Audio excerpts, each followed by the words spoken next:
What is going on, all you Minties? This is the Uncanny Omar from Near Mint Condition, and join me today for an advanced look at the Rose of Versailles hardcover editions from Udon Entertainment, so please stay tuned. Okay, before I get started, I want to thank the kind folks at Udon for sending us advanced copies of these books. Volume 2, it's supposed to come out sometime later this month or in July, and then Volume 3 a couple of months from now. So let's look at Volume 1 and talk about each of the books. But before I do that, I do want to showcase what they look like together.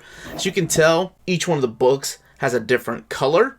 Even the font of the title is different. There's different pictures down here at the bottom with the characters. And then, of course, the creator, Ryoko Ikeda. And here's what all the backs look like. The retail price of each one, by the way, is $38.99. We'll be looking at number 1, Volume 1 first, but I want to do a quick size comparison. So here's Volume 1 compared to the size of a regular tankobon. You can tell it's taller and longer. Of course, these usually retail for $9.99 all the way up to $15.99. Here it is compared to the size of the Death Note Black Edition. It's a little bit taller and a little bit longer. And then compared to the size of the Berserk Deluxe Edition, of course, this book is $49.99, and as I mentioned, these are $38.99. And the paper quality is a little bit different in these, so let's take a look. So let's get this volume opened. Of course, it reads in the traditional right to left. It's got red bookend pages, and it does have colored pages. The very first page here, it looks like it's on watercolor paper. It's really thick. And then the rest of the book, here, let's look through the Volume 1, here's the actual table of contents to let you know what chapters and when they were originally written. I think that's really cool, where they originally appeared, 1972, and then in Weekly Magazine, or Weekly Margaret, rather. And then, of course, the page. The translation group and the staff over at Udon, the color pages towards the beginning. I'm glad they kept those intact. And then, of course, the black and white pages. I'll talk a little bit about the story when I get to the other volumes. So I just want to showcase this and talk about the build of the book first, because it's pretty unique. So what we have here are these pages that I'm sure you could probably tell by the little bit of glare, even though I've got my light set up differently. They are glossy, but they're also thick and slick pages. Honestly, I haven't felt that in a manga. I've seen it in hardcovers, of course, and in omnibus from Marvel and DC, but not in a manga. I'm used to at least the thick matte paper or the thinner, slicker, glossy paper. This feels nicer, and I don't know what it is about it, and it feels thicker than the usual paper that I've seen in manga. Let's move on to the middle of the book so we can look at it. Not sure if you can tell because, like I said, I've got my light literally on the opposite side. But you can see some of the art coming through. That's when the light is literally over there facing this way. But I bet the reason the paper quality is so thick is to keep that from happening under normal circumstances. Because nobody really has their light over there on the right-hand side of a studio LED, huge freaking burning light. There are color pages within the chapters in each of the books, and I think it's really cool that they kept those intact, or they were recolored for I think in Japan they released a perfect edition. So we are getting the best possible presentation here in America, and it's been a long time coming. Ever since I've been reading manga or watching anime, for over 30 years, this is something I've always heard about, especially in Peru where I grew up. I remember there was an anime, it was translated into Spanish as I was leaving Peru to come to America. And even in America, when I would get Japanese magazines, there was always advertisements for this series. And I used to get this confused with Revolutionary Girl Utena. As a matter of fact, that draws heavily inspiration from this series right here. And like I mentioned, I will be talking about the series and the plot a little bit without giving any spoilers away. I mainly wanted to focus on the build of the books because that's why a lot of people come to this channel. As you can tell, the sound effects are translated within the panels. Of course, I've seen some that translate them with little asterisks and then the translations at the bottom. Or in the case of Tokyo Pop, the translations are all the way in the back. I always hate that for sound effects because I know sometimes the sound effects are part of the artwork, but I think for this it's okay to assume that it wasn't originally. This particular volume, volume 1, has 496 pages. They are all sewn binding. Let's look at this eye. There's that eye with the curve on the inner spine. So your pages can lay flat after you break the book in. There's videos on the channel if you want to know how to do that, on how to properly break in a hardcover or omnibus edition. But I love the fact that they kept the color pages in the series. That's awesome. And like I said, they kept them for every chapter. 496 pages. This series was originally released in Japan over a span of 13 volumes, if I'm not mistaken. But in America, they have decided to make it 5 of these hardcover editions. There's a biography on the creator, Ryoko Ikeda, and she's an artist, vocalist, so she's also a singer. That's really cool. Multi-talented. I love it. So we have volume 2.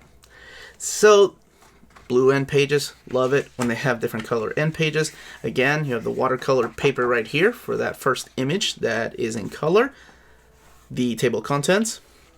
Now let's talk a little bit about this book. It originally came out, like I mentioned, in Japan in 1972. And it ran all the way up until 1973, 1974. And then it came back because it's had different runs, like and spin-offs as well. Came back in 2013, which I did not know, and lasted all the way until 2018. All of this, of course, done by Ryoko Ikeda. So it tells the story. It's all set in France. That's why you have the name Rose of Versailles, or Versailles if you come from Kentucky. And it is all set before and then, of course, during the French Revolution.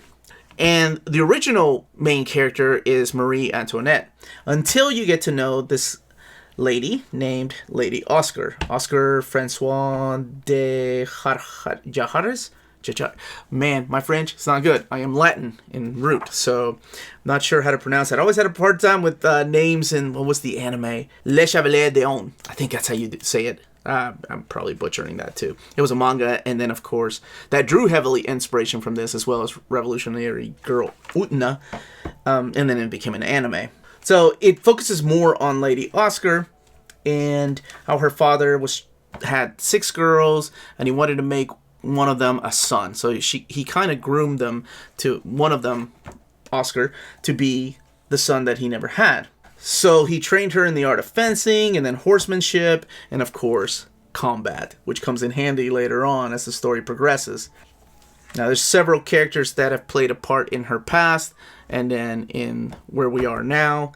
And I thought that was really cool that there's so many characters that are introduced throughout the series. I guess this would be considered like historical fiction, romance. So there's a little bit of comedy in here. Not very much, but I guess... Oh, actually... I was right. Romance, historical fiction. Yeah, absolutely. 100%. That is the way that I would describe this series. So that's a pretty basic synopsis, right? You have Lady Oscar, who's a palace guard who serves to protect Marie Antoinette during the French Revolution. That's kind of how these worlds come together. And the illustrations are just gorgeous for something that was written in the 70s. And I hate saying that because, I'm a huge fan of Osamu Tezuka. And I have stuff from him all the way in the 50s and 60s. So I don't know why 70s manga surprises me sometimes. So this particular volume, volume 2, has 512 pages.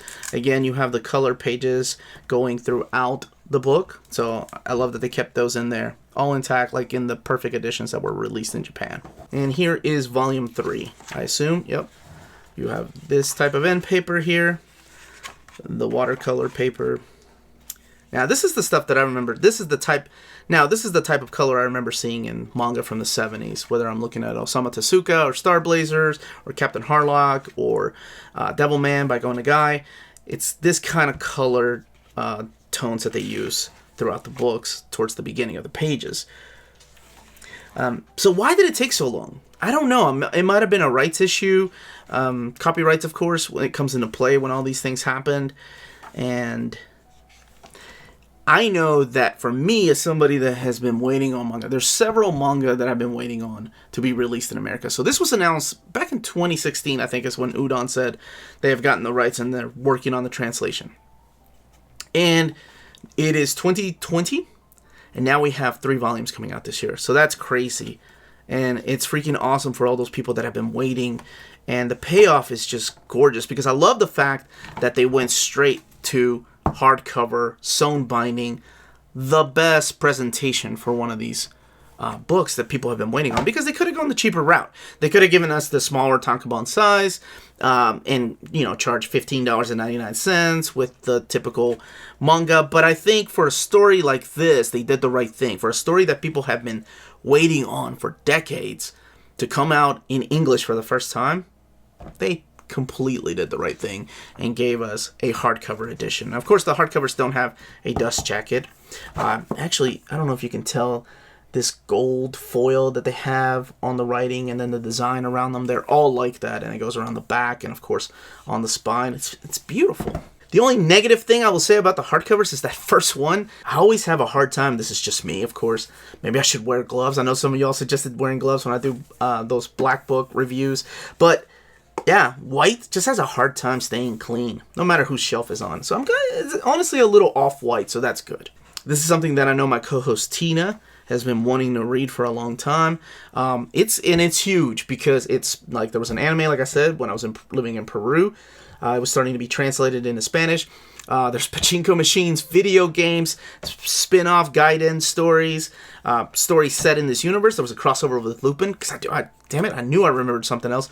There was that Lupin episodes where actually Lady Oscar shows up. It's called Versailles something. But it is big in Japan, and I'm glad that now it's here available in English for the first time.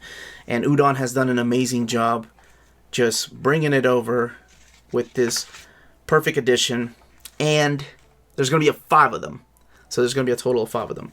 And Udon is one of those companies that surprises me that's doing manga, because I know, you see my overviews of the art books based on video games, the art books based on anime. So it's interesting that they went with the manga game. That's good, because we need more of this stuff out there. Maybe they'll be awesome enough to buy the rights to Phoenix and give us an edition like this. I was very jealous of those Spanish versions.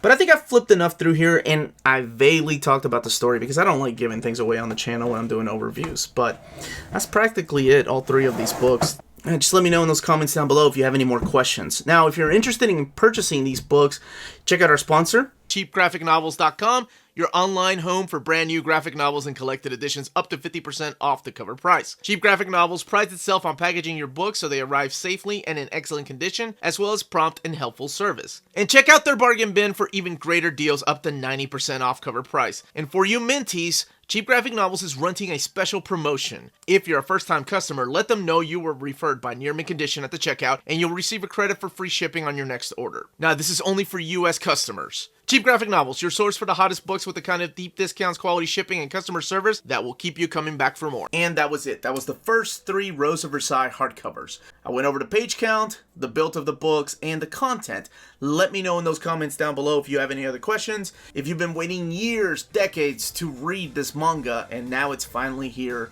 in English for the first time. I would love to know all those comments down below, or let me know if you've never heard of this manga and this is the first time you're hearing of it.